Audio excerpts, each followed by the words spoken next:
Halo, apa kabar semuanya? Jumpa lagi ya di Nusinah Channel. Kali ini kita mau bicara tentang UTBK untuk proses di SMB PTN yang akan berlangsung sebentar lagi nih hitungannya di bulan Juli ini. Jadi gimana nih persiapannya? Sudah sampai habis-habisan, kurang tidur, belajar dari pagi, siang, sampai malam. Pertama selamat ya untuk usahanya dulu nih. Artinya niat, judulnya niat banget tuh untuk persiapannya. Kedua, untuk prosesnya, sebenarnya kalian sendiri sudah bisa mengukur-ukur ya dari tryout yang kalian lakukan itu pasti sudah dapat gambaran nih sudah mencapai belum nih passing grade-nya untuk bisa masuk ke universitas yang dituju. Oke. Oke, pertama kalian lihat dulu logo ini ya. Pasti sudah pada familiar ya. Logo ini dan websitenya sudah menjadi rutin ya sebagai your pathways to highest pinnacle nih. Jadi jangan bosan-bosan. Kenapa kita membahas UTBK atau ujian tertulis berbasis komputer kali ini?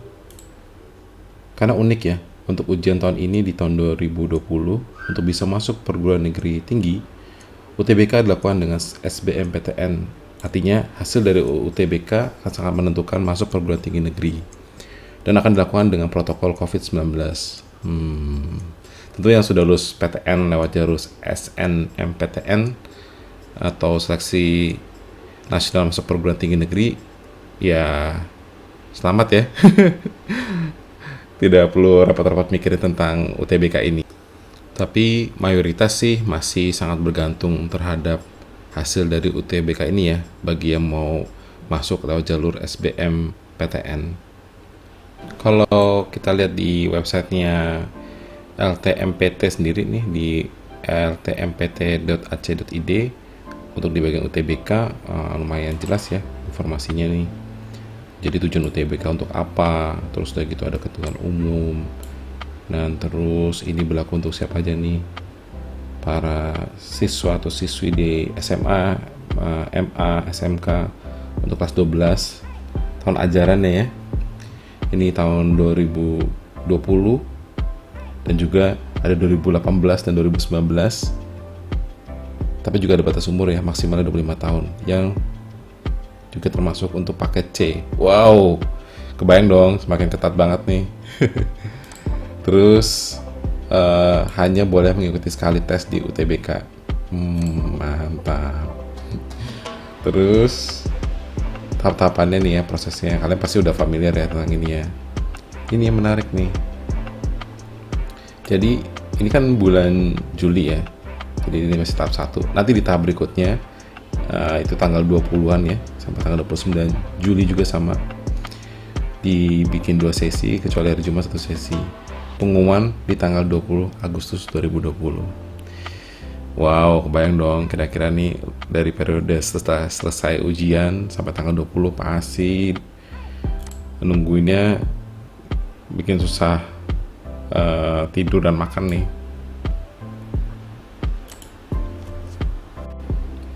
Tentang soal sendiri ya, kalian pasti sudah familiar ya.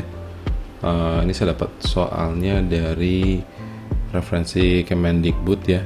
Ya, seperti sih banyak sih, kalian bisa download banyak soal juga dari internet untuk share informasi tentang tesnya tersebut untuk UTBK. Kali ini tuh memang betul ya, lebih ke TPS atau bahasa kayak di luar, yang sekolah bisa pernah sekolah di luar tuh ada SAT. Terus ini sampling dari Ganesha ya.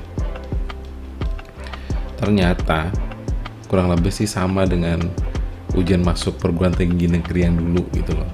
Jadi sebelumnya saya juga pernah ikut ini, dan ini agak mirip-mirip juga sih, kurang lebih sama. Ada bahasa Indonesianya juga, ada penggabungan bahasa Inggris, terus ada ini ya, soal-soal matematikanya juga agak mirip-mirip. Ini Fibonacci nih saya juga masih ingat. Terus apa lagi nih, gambar-gambar. Bahasa Inggrisnya tentu dia mandi ini ya, reading comprehension seperti itu. Juga ada tensesnya. Bagian matematika nih kita lihat nih, matematikanya wow, biasanya ingat banget pasti ada persamaan, mau ada persamaan linear, terus trigonometri. Masih ada tuh kayak parabola gitu. Iya nih, satu parabola yang sama ya tadi. Tapi memang kunci dari ini semua adalah banyak latihan sih. Jadi tentu kalian harus punya strategi sendiri nih bagaimana cara bisa mengerjain soal-soal tersebut dengan cepat nih, secepat mungkin. Lalu jawabannya benar. Dan ini ya, seringkali ketika kita menemuin soal-soal yang kita nggak bisa, kita tuh stuck lama di bagian-bagian itu ya. Dan akhirnya ketika nggak bisa juga, waktu sudah habis, satu. Kedua, kalau nggak ketemu jawabannya atau ragu, itu menjatuhkan mental banget untuk di soal-soal berikutnya. Intinya adalah tentu kalau kalian sudah biasa try out, harapannya kalian tuh sudah bisa menentukan sendiri nih dari total soal berapa persen yang masih bisa dikerjakan. Kalau katakanlah passing grade-nya itu di 600-an 50 gitu ya, untuk sedikit amannya, palingnya kalian harus di atas itu sih gitu loh, untuk bisa lebih confident lah. Ini baru ngomongin soal pengerjaan soal ya, teknisnya gitu. Itu kira-kira tuh gambaran untuk teknisnya.